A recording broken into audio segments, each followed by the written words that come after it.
Hello friends, welcome back to my YouTube channel Psychotech. In my last video, I discussed about hypothesis and types of hypothesis. And in this video, I'm going to discuss about hypothesis testing and errors in hypothesis testing. Let us start the video and understand the meaning of hypothesis testing. So hypothesis testing is a statistical method that is used in making statistical decisions using experimental data and is basically an assumption that we make about the population parameter.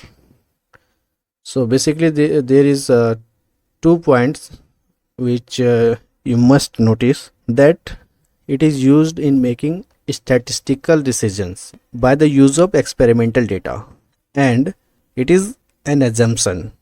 And what kind of assumption? Assumption that we make about the population parameter.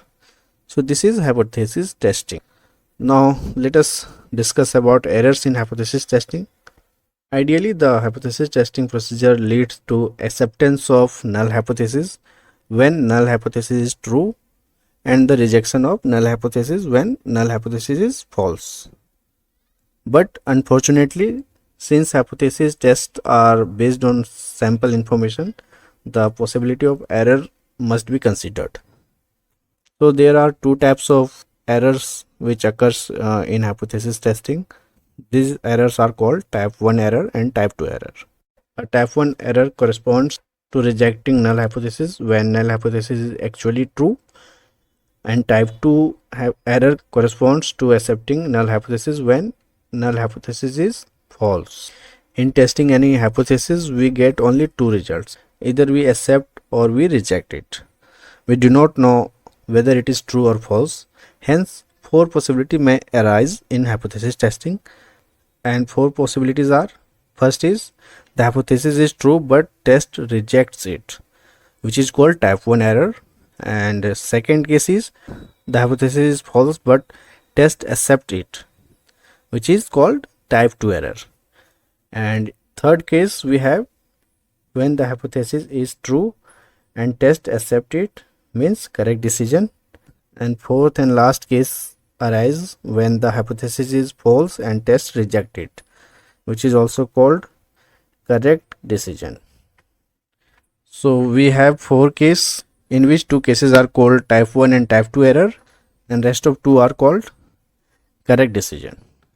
In this example, you can clearly see the 4 cases. Case 1 is correct decision, case 2 is type 1 error, case 3 is type 2 error, and case 4 is correct decision.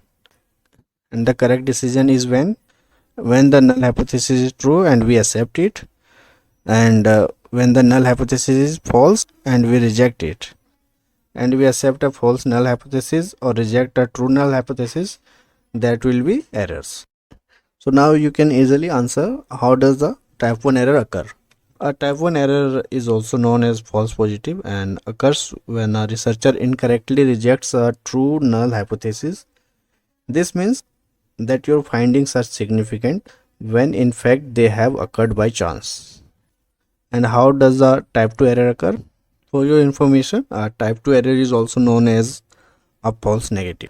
And if we talk about its occurrence, so it occurs when a researcher fails to reject a null hypothesis which is really false, and here a researcher concludes that there is not a significant effect when actually there is. At last, let us discuss why are type 1 and type 2 errors important.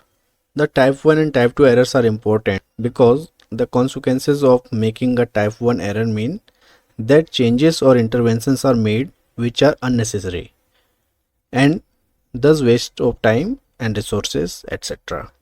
And type 2 error typically lead to preservation of the status quo, that is, interventions remain the same when change is needed. So this was all about a brief discussion about hypothesis testing and errors in hypothesis testing.